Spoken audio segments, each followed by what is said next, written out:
Process Capability, Chapter 5. In this chapter, we are going to understand the process capability technique and how to calculate it, and also the specification's role in the process capability and how important it is to make sure that our process is capable of meeting the customer specifications.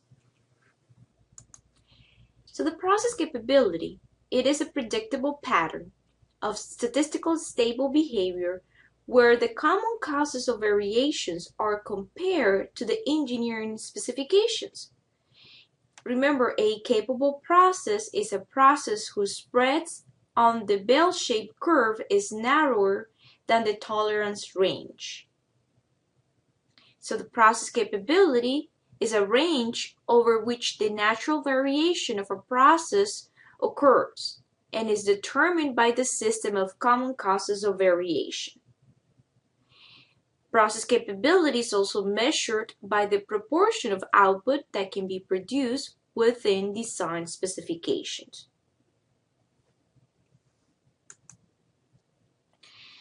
So what are those specifications? Specifications are a set of requirements to be satisfied by a material, product, or service. A technical specification may be developed privately, for example, by a corporation, regulatory body, military organization, or might be developed by a standards organization. So specifications are something that is set that we must meet to make sure that we are producing a high quality product or service. So a good engineering specification by itself does not necessarily imply that all products sold to that specification actually meet the listed targets and tolerance. You also have to make sure that you have a measure of your process capability. Actual production of any material, product, or service involves inherent variation of output. We know that in anything that we produce, we're going to have some type of variation. The important thing is that only common causes of variation exist because those are the ones that we can control and predict. One thing that you have to make sure before you measure your process capability is that your process is in a state of control. And for that, you only have to have present common causes of variation. If you have special causes of variation, you must apply corrective actions to eliminate them. See if your process is in a state of control and then measure the process capability. Also, you have to assume that your data, your process is normally distributed. And this is because with a normal distribution, the tails of production may extend well beyond plus and minus the 3 standard deviations from the process average. So the process capability of a material and product needs to be comparable with the specified engineering tolerances. Remember, these engineering tolerances they're set by the design engineers, so in the manufacturing process they are met. Process control must be in place, and an effective quality management system needs to keep actual production within the desired tolerances. And effective enforcement of a specification is necessary for it to be useful. So what is the relationship between specification and control limits? Well, remember, control limits were used in the control charts, and those are for average, process average. In the control limits, we knew that we needed to calculate the upper control limit, the lower control limit, and the central line. And you also knew that there were 3 standard deviations to both sides of the central line. Now, specification limits are for the process spread, and this is for individual. In the specification limit, your whole process spread is equal to 6 sigma. In the specification limits, you also have the lower and the upper specification limit, and you have a target, which is your individual observation.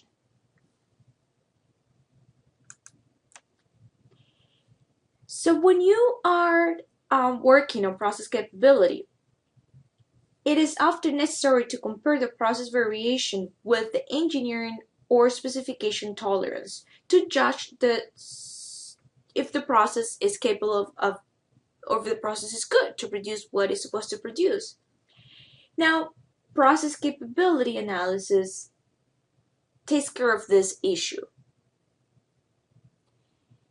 When you do process capability, there are two things that you have to make sure are in place. First, that your process is stable, and second, that your quality characteristic is normal distributed. Capability applications are for evaluation of new equipment, reviewing tolerances based on inherent variability of a process, assigning equipment to product, routine process performance audits, and the effects of adjustments during processing. So when you do process capability, you're working on 3 different steps: planning for data collection, collecting the data, and then plotting and analyzing results. There are 3 cases that could happen when you are measuring your process capability. The first case is that your process spread, which is equal to 6 sigma, is less than the specification spread, which is how your tolerance level, your engineering specifications. This means that your process is quite capable. And if you can see the figure, you have your process spread and then you have your specification limits. So you have some room for error. Meaning that if your process shifts to the right or to the left, because you might have some variation, you're still producing conforming products. Case number 2 is when the process spread, which is equal to 6 sigma, is equal to the specification spread. This is still an acceptable situation, but what happened? There is no room for error.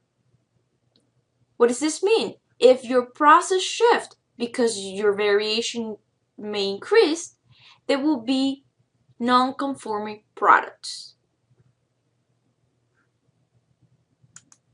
Case number 3, the process spread is greater than the specification spread.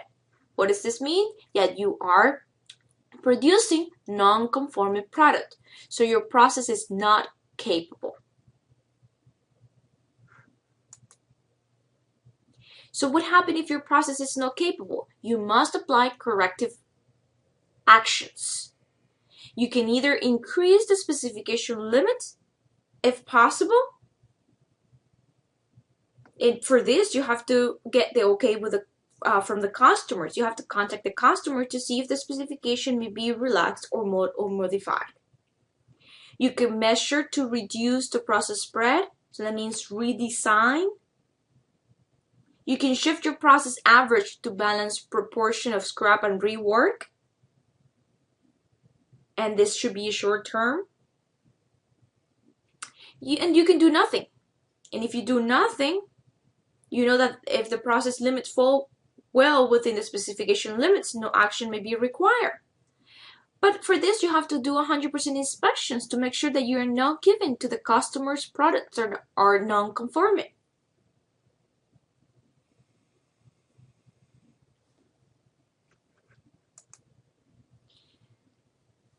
So what do you do when you are planning the collection, the data collection and collecting the data?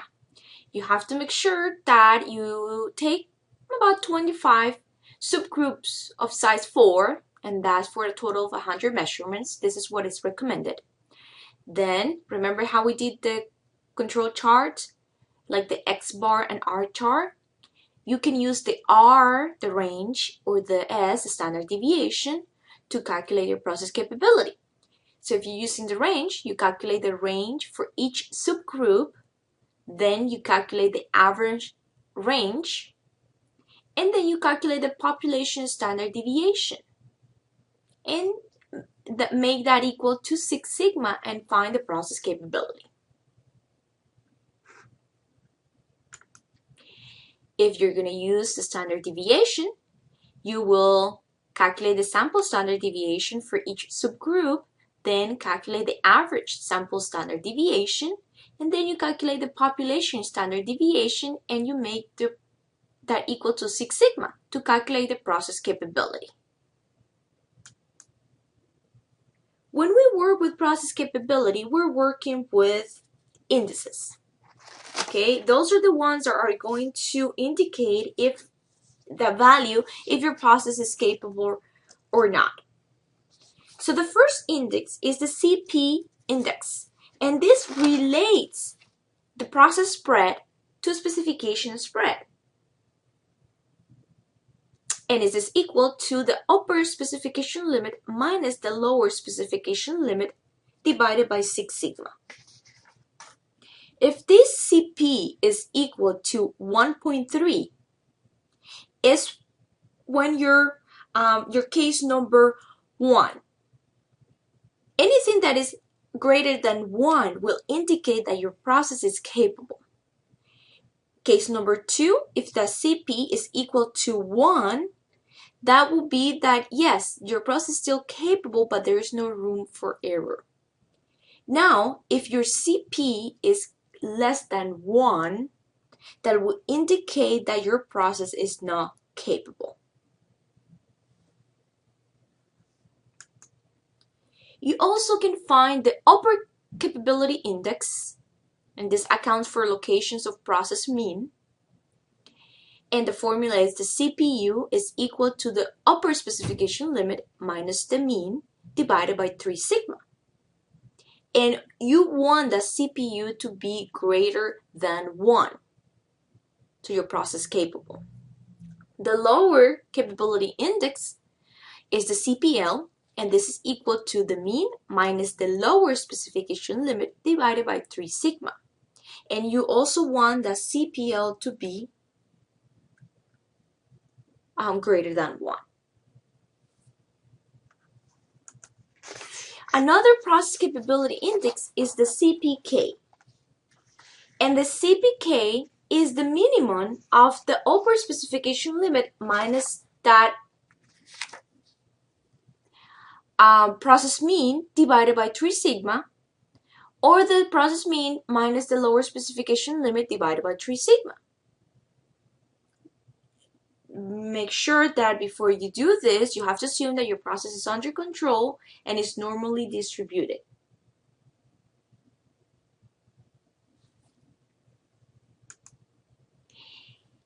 Another measurement, another index is the process capability ratio, the CR.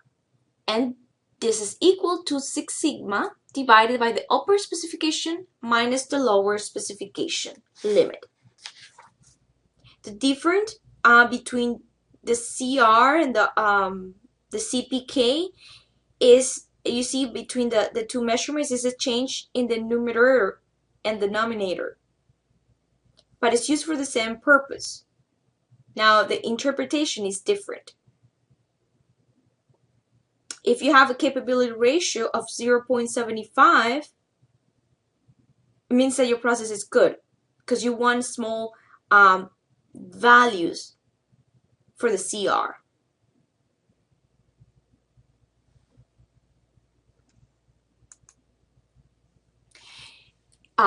For the calculations, you need to understand or you need to estimate the sample standard deviation. And for that, you can use the average range of the average sample standard deviation. You have recommended minimum values for the process capability indices. And if you have an existing process, the recommended value will be 1.33 for 2-side specification, and for 1-side specification, 1.25. For new process, 1.5 for 2-side, 1.45 for 1-side. For safety, strength, or critical parameters, existing processes, 1.5, and if it's a new process, 1.67 for 2-side specifications. Those are just minimum values for your capability indices. Now, as a conclusion, the CP value does not change as the process center changes. If the Cp is equal to the Cpk, is when the process is centered. The Cpk is always equal to or less than the Cp. If your Cpk is equal to 1, that will indicate that the process is producing products that conforms to a specification. If the Cpk is less than 1, that will indicate that the process is producing products that do not conform to a specification. If a Cp is less than 1, this will indicate that the process is not capable. If your Cp is equal to 0, that will indicate that the average is equal to one of the specification limits, so there's no room for error. And a negative Cpk value indicates that the average is outside the specifications, so that means that your process is not capable. And this is what indicates Cpk negative. You see how you have this possibility of producing non-conforming products. Cpk of 0, you got 1, got this amount right here. If the Cpk is between 0 and 1, you have possibility over here. If the Cpk is equal to 1, your process is capable. If the Cpk is greater than 1, your process is quite capable. So remember, when we work on process capability, you have to make sure that your process is first in a state of control and second is normally distributed. Those are the conditions that you have to ensure before you do process capability. If you have special causes of variation, you must apply corrective actions to eliminate them, see if your process is capable and is your process a state of control, and then measure the process capability. When a process capability is determined using one operator on one shift with one piece of equipment and not homogeneous supply of material, the process variation is relatively small because you have not much variation. So as factors for time, multiple operators, various lots of material, environmental changes, and so on are added, each of these contributes to increasing the process variation. So your control limits based on a short-term process evaluations are closer together than control limits based on the long-term process.